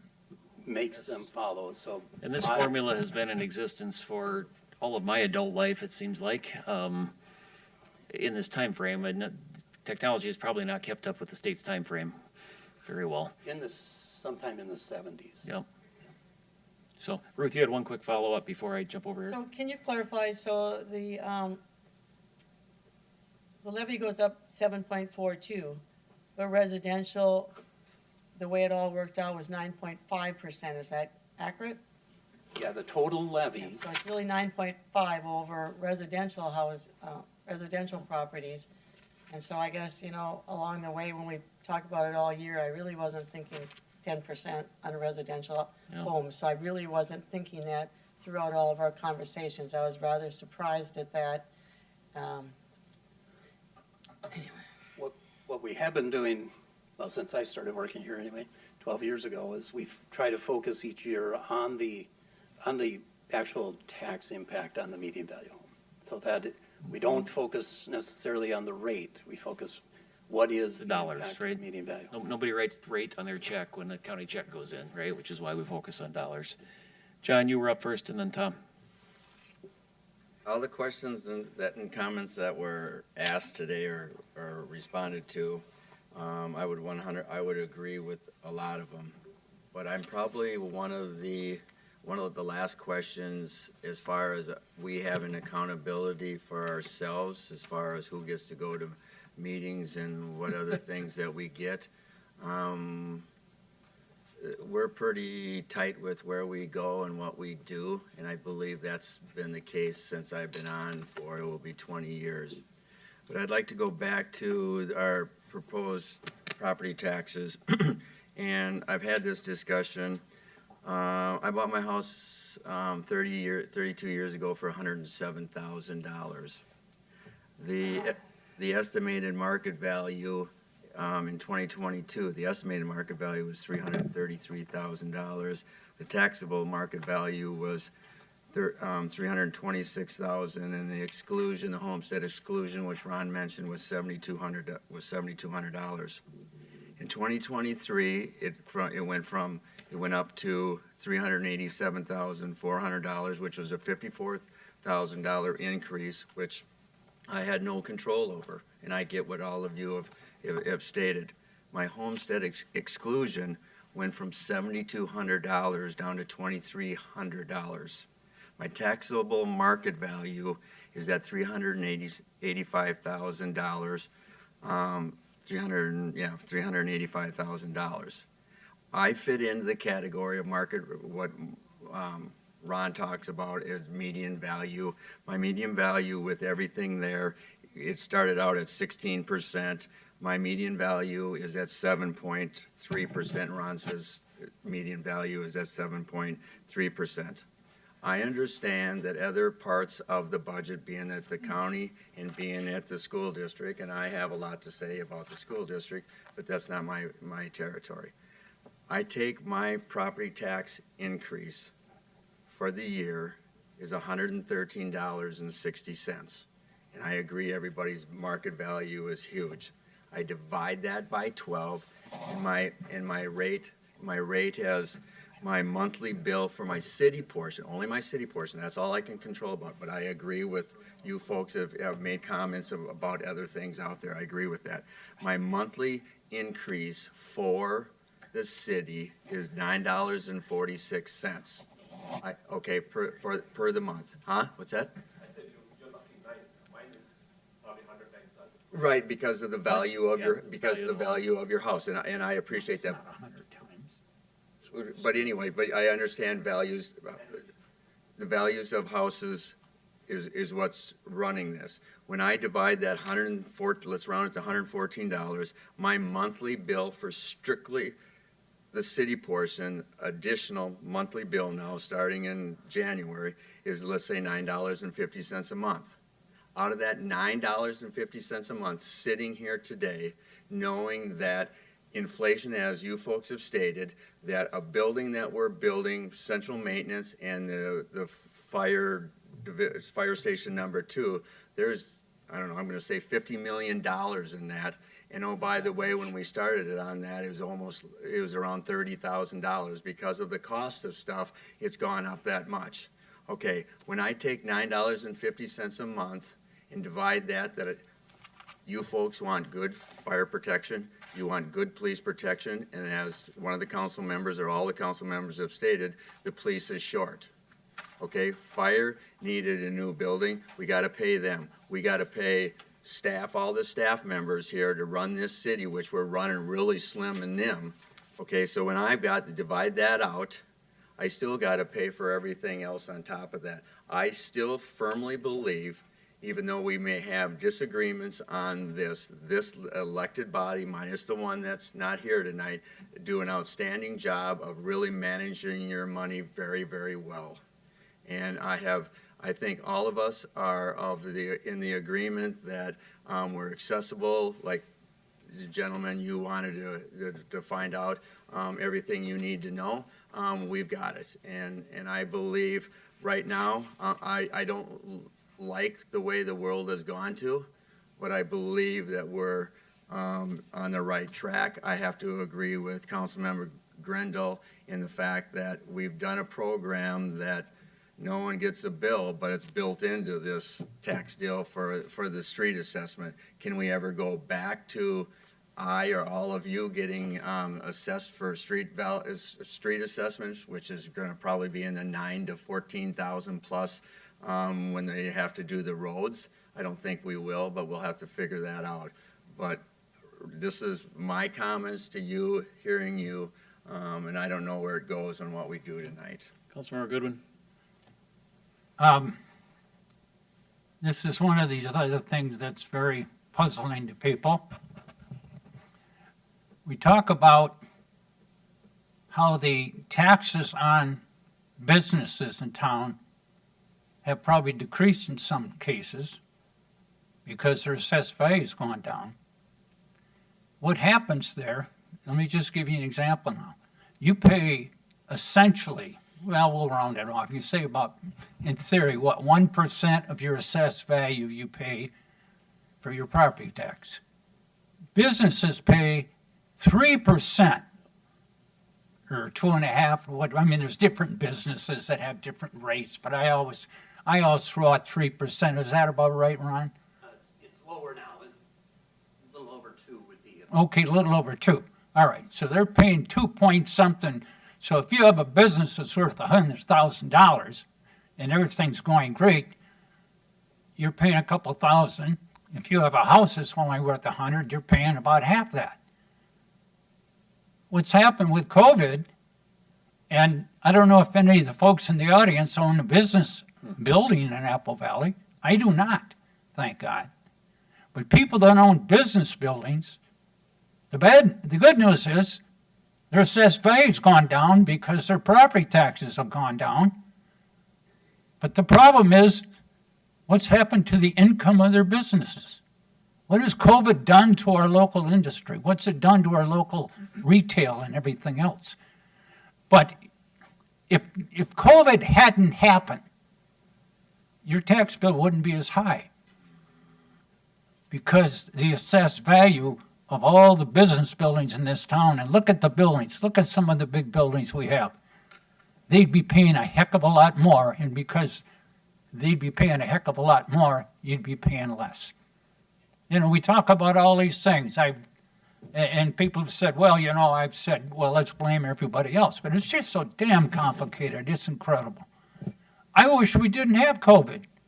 I wish like hell we never had COVID. I think we all do. But you know what? If we wouldn't have had COVID 3 years ago and 2 years ago and now, your property taxes wouldn't be as high because the people that own retail businesses and commercial businesses and industrial businesses in this town they're not paying percentage-wise the same part of the property taxes they used to pay. This is just one more thing that just drives me crazy. And I know some of this stuff and some of it I learn every year from our finance director, but there's just so many parts of this whole system that just drive it crazy.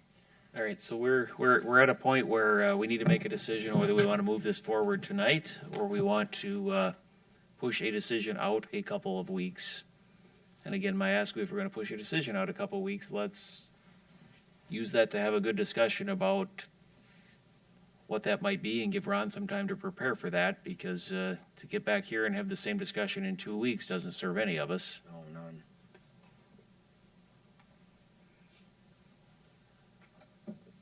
Councilmember Grendel? Mr. Mayor, I guess if it was a 2-2 vote, it would have to come back, and I don't know what the vote is up here, so if it was 2-2, it would have to come back. That would be the truth. We would not want to, Maybe that would determine. we would not get to Maybe that. that would determine. The, Well, I'm not happy we don't have a fifth city council Well- member here tonight. Are we gonna have a council member in 2 weeks? Who knows, somebody might be sick. And the list, well, Well, you don't ever know. yep, things that are out of my control this evening are who's going to be here in 2 weeks. I So, think we should vote on it tonight, and if it's a 2-2 vote, then it has to go to the next meeting. What's that? I'm sorry, I missed that. if we vote on it tonight and we don't come to a resolution, our only option then is to go 2 weeks. If we do vote tonight and carry, we don't go 2 weeks from there. I'm willing to go 2 weeks. So, Pam or Mike, would we look for a motion to delay the vote, or would we just table this in 2 weeks? Tell me what our procedurally, what would we do if we wish to delay versus vote this evening? Well, if you want to delay, Mayor, then a vote to continue, a motion to continue would be the appropriate mechanism. So,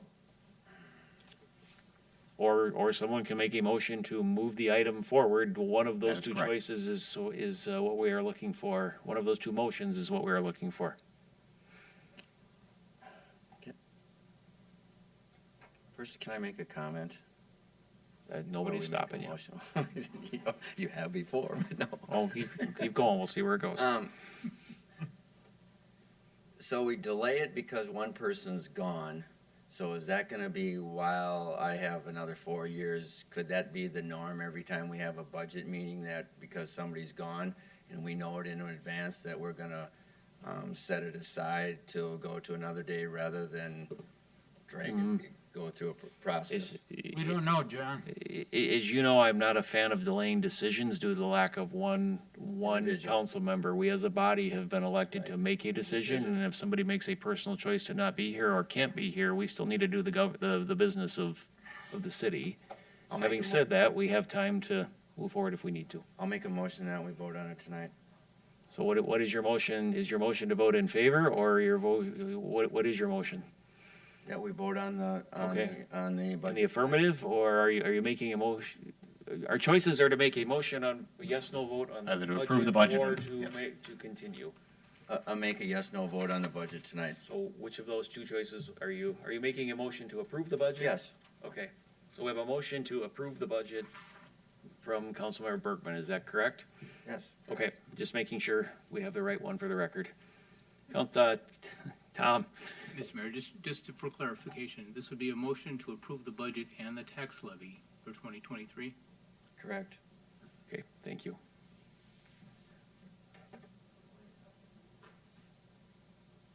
Do we have a second on that item? We could still pass it in 2 weeks, too. I don't know. I mean, if the decision is not going to be failure at all, then what's the point in this whole meeting? I don't hear a second. Well, I totally get the second, but that's. No, I don't hear a second, John. Oh, that's fine, that's fine. You I can made a- vote on it in 2 weeks. It don't matter to me. And we would need a motion to continue if that's going to die for lack of second. Correct. I would make the motion to continue to the next meeting. We have till December 28th. Do we run, Yep, right we on do. the 28th, and you have to have it filed to the county by when? Well, we have to have it filed to the county by the 28th. So, but the next city council member would be, meeting would be the 22nd, which would be plenty of time. That means our finance director might have to work 24 hours a day for 6 days. Well, if you don't finish on the 22nd, that would be true. Yep. You would all be working. Okay, my motion would be to continue this till the 22nd. Don't we have Councilmember Bergman's motion still on the table? There was no, No, there was because no it's- second. But if I seconded it and voting no, it means I might want to vote on it because maybe people don't want to come back to hear the same conversation because one person isn't here. We don't have a second on either motion We at the don't have a moment. second on either motion. But I'm saying I could second it if I'm voting no on the budget, correct? You could second. Correct. A you could second is just to John's put it on the motion floor. To approve the budget and then still vote no, correct? Or nothing would prevent you from doing that? Correct. And my intent is just that we vote on it tonight then, because like I say, is there a reason for here. people to come back and have the same conversation? I don't know. So you have a motion and a second to vote on it tonight. Well, I think we need to revisit the first motion. The Correct. first one has already died. It's been replaced by a second motion to continue. So if that motion is going to not get a second, we can revisit the motion for, That's correct, Mayor. There should be a reaffirmation of the motion to approve. okay. So seeing that we have no second on the motion to continue, we would again look for other suggestions from the audience here, or from the council, excuse me.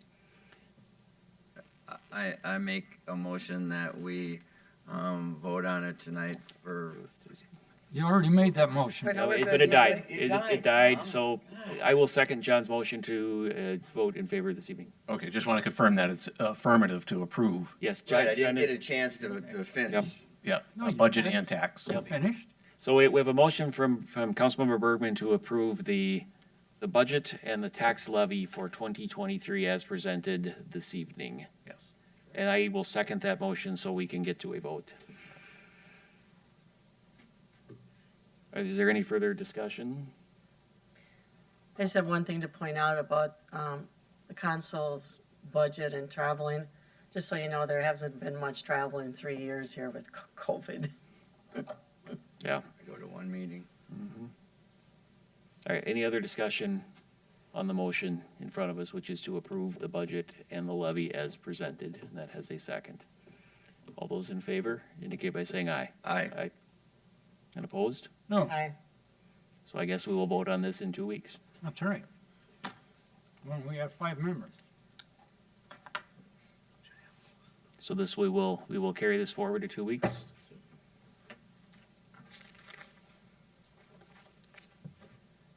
Anything, Mike? You were looking my direction? Mayor, just to the extent that the public hearing is still open, so it has not been closed. So if you want to continue just the whole hearing till the 22nd.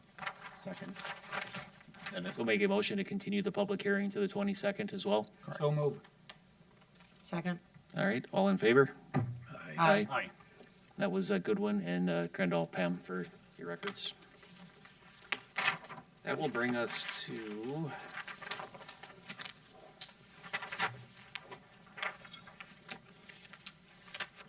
Ron, I've- you'll make sure that the council member that's not present will have a full rendition of this, so that it doesn't have to be. watch Yeah, it. no. Watch it. Yeah, you can watch Well, I it. know, Watch but it. I He's got want to access make to sure, I don't want somebody to come back, well, it's all gonna be covered. So Ron, we'll move on to 5B, which is the resolution authorizing a transfer from the liquor fund for 2022. So move. Second, third, we've all approved it. You wanna add to it, Clint? Well, we have motion and a second. We'll go ahead and take it. This is a positive item and a bit of background might be warranted, but we have motion and a second, so all those in favor indicate by saying aye. Aye. Aye. And opposed, and that item carries. 5C is to adopt a resolution approving site plan and building permit authorization to construct a 7,920 square foot retail building for Schuler Shoes. And Alex Sharp is going to walk us through this one. Excellent, thank you, Mayor, members of council. I will try to move through this as quickly as possible, so if you do have questions, please feel free to stop me. This is a action to adopt a resolution, as you stated, approving a site plan building permit authorization for a Schuler Shoes in a 7,920 square foot building on Lot 2, Block 1, Orchard Place. Lot 2, Block 1, Orchard Place is located at 15560 English Avenue in the southwest corner of Pilot Knob and 155th. Currently under construction is the Lenz and Byerly's at this location. The lot is final platted. This means that the only action council will need to take in order for a building permit to be issued is the site plan building permit authorization. Park dedication has not yet been paid on the site, but stormwater and trunk fees have been satisfied. I wanted to create this slide to show the overall site plan that was approved as the Lunds-Byerly site. I've highlighted the sidewalk connections on this, as this was an item that... Alex, can I pause you for 1 second? Just out of respect to Alex's presentation, can I have... No. Okay. What's this? Yeah, it's here, Tom. All right, Alex, go ahead. Thank you. Apologies. Not you. Not you. The sidewalks and connectivity was a major item that the Planning Commission discussed. I wanted to highlight them a little bit further, as that was something that the applicant worked with us extensively on. This was the original plan. I'm going to go into the individual site plan. On that overall plan, you saw this sidewalk and the connectivity to the Mr. Car Wash to the south. What the applicant worked with staff on is creating this connectivity up to the main store. That is the primary multimodal transportation for the site. It also happens to align with the bike racks that are installed in this location. One other piece that I'd wanted to note on this site plan was that the applicant has planned for the installation of EV car chargers at a later date, so the conduit is in place currently. Nice. This will be something that, as the market picks up with that, they will be able to install. The utility plan is relatively simple. As I noted, stormwater is currently satisfied for the site. Utilities are served off of English Avenue. The landscape plan was made much more robust after the Planning Commission. The Planning Commission voted unanimously to recommend this.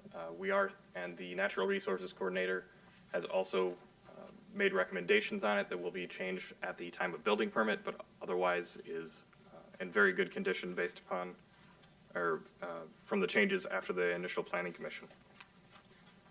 One item of note is that they are required to meet the 2.5% construction requirement for landscaping to means construction cost of the building. The interior building, as we noted, was 7,000 plus square feet. It is for a single tenant, Schuler Shoes. The trash enclosure, the reason why I chose to highlight it here is it is of the same building materials as the building. When Planning Commission reviewed the building materials of the building, they were very pleased. There was quite a few compliments on that, so I'm not going to linger on them. And then the final item is the rendering of the building. Nice looking building. Nice. Very nice. Very, oh, nice. Can we get to the question? Planning Commission unanimously recommended approval on November 2nd, and the action before you is to adopt a resolution. I would make that motion. Second. All right, we have a motion from Goodwin and a second from Bergman. All those in favor indicate by saying aye. Aye. And opposed? Alex, anything else on this item? No. All right, we'll just welcome Schuler Shoes to Apple Valley. So, thank you guys. Thanks. Oh, yeah, that's what you guys were sitting here for? Okay. Welcome. It's a beautiful Welcome. building. Thanks for sticking around. Hope you saw a hell of a lot of shoes. There you go. And you know what, Mayor? We now have, what was part of a gravel pit, we're now going to have a nice store on, which is going to pay property taxes. And so the more we get built in that damn gravel pit, the lesser the property taxes are going to be on the single-family homes. I don't have to drive to Burnsville to get shoes. Thank you. so Welcome. better. Thanks a lot. Thanks. Yep. I'm sorry Thank you you. had to sit so long, but thanks. All right, we'll move on to 5D, and Alex, you've got this one as well, which is the Apple Valley Square 7th edition. Correct.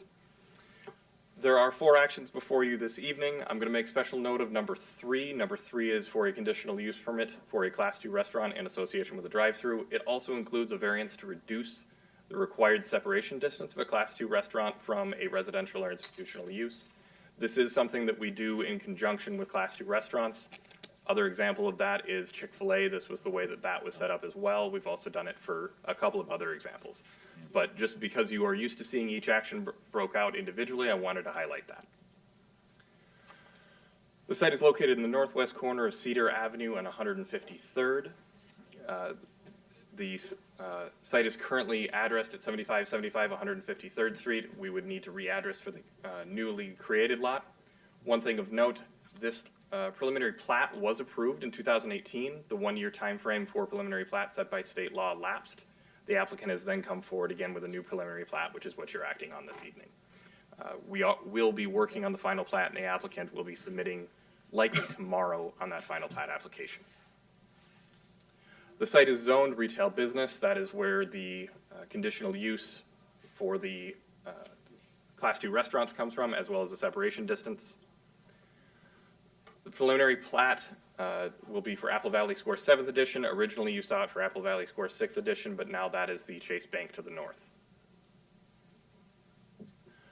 This will be the slide that I linger on the most. I will try to move quickly through the remainder. So as part of the platting, we are receiving, or a requirement will be that some of the landscape islands be added to the site. This is an enhancement that brings the site into further compliance with current ordinances where landscape islands are supposed to be in our larger parking lots. Additionally, I wanted to highlight the entrance, as that was a concern that was brought up quite a bit at Planning Commission. The city engineer can comment more, but essentially the city engineer and the project engineer have worked to reduce backups into 153rd. Or the public works director could probably comment. Apologies. Where's that city engineer when you need him, John? Have worked extensively. This is to prevent backups into 153rd from the additional use of the Popeyes site. This was something that we've seen in other cities as well.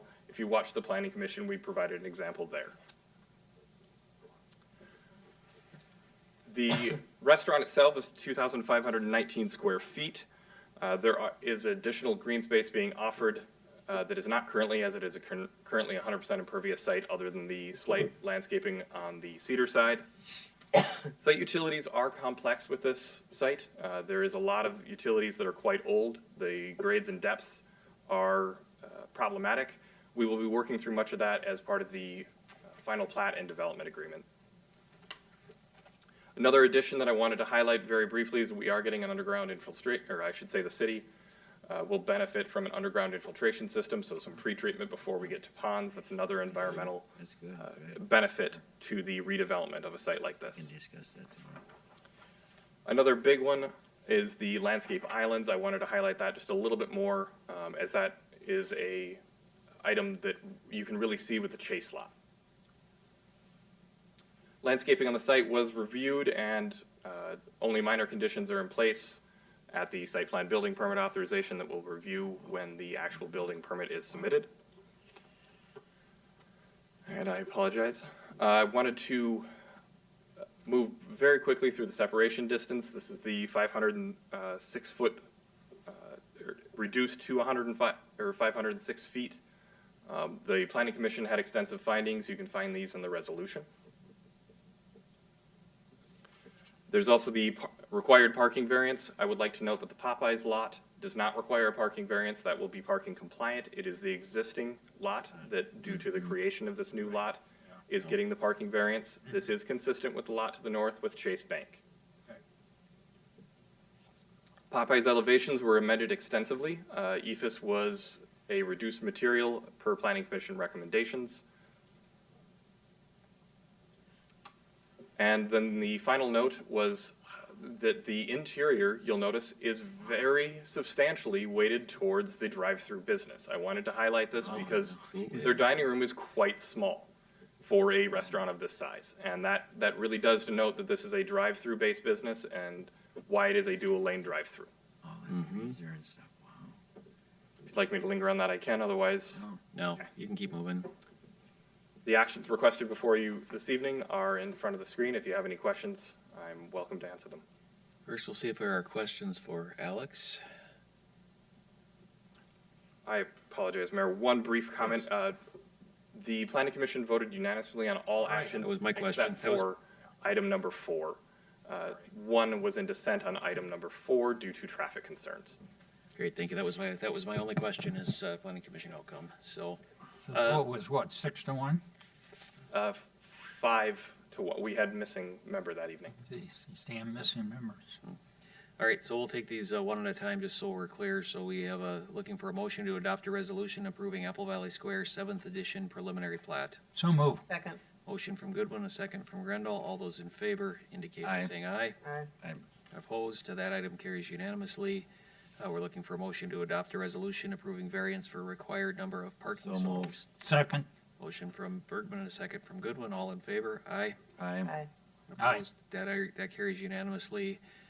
Motion to adopt a resolution approving a conditional use permit for a Class 2 restaurant with a drive-through window and variance to So moved. reduce required Second. separation. Motion from Bergman, a second from Goodwin. All those in favor? Aye. Aye. Opposed, that carries unanimously. And the final item is to adopt a resolution approving a site plan building permit to authorization to construct a 2,519 moved. square foot restaurant. Second. Motion from Bergman and a second from Grendel. All those in favor indicate by saying aye. Aye. Aye. Aye. Opposed, that carries unanimously as well. Okay. Thank you, Alex. Thanks. Oh, I didn't even see you over there, so, thank you. Thank you. Uh, Yeah, he was so quiet in the corner there, I didn't even see him over there, so, thank you. Welcome. Thank you and welcome. Welcome. I hear it's very good. Next item 5E is the city fee schedule, updates, and Pam is gonna take us through this item. Thank you, Mr. Mayor, members of the council. I will be brief tonight in light of the time. Staff is requesting the city council hold a public hearing and consider adoption of a resolution approving the city's 2023 fee schedule, and section 3527 of the city code authorizes the city council to set fees via a resolution, and this process also requires a public hearing. Included in your packet is a resolution and draft fee schedule, amending various fees and charges, and if passed, the fees would be effective January 1st. In the draft version, the amendments to the current fees are listed under proposed fees or appear in red, and the revisions were submitted by the various departments. And as in the past, generally, the proposed rates more accurately reflect the costs associated with the same, and those details are highlighted in your memo. In addition to those changes, other minor modifications were made in order to help clarify and simplify the schedule. Proper notice was placed in the city's official newspaper, and that affidavit of publication is on file, and no comments have been received from the public to date. There are two items before the city council this evening. First, the public hearing, and then pending any comments from the public or questions from the council, adoption of the resolution approving the fee schedule effective January 1st, 2023. I'm happy to answer any questions you may have, or may be necessary to defer those questions to a department who submitted the recommended changes. Pam, thank you. We'll start with any questions anyone has on fee schedule updates. Ruth? Can we have the public hearing tonight and put postpone it till the 2 weeks from now too? I mean, I would like to look into water and sewer and 35 million and going up every year about, I'd have to look, I mean. Anyway, if we could have the public hearing and move this Pam, 2 is weeks. impact on you if we take this at the same time as the budget in 2 weeks? It would be fine.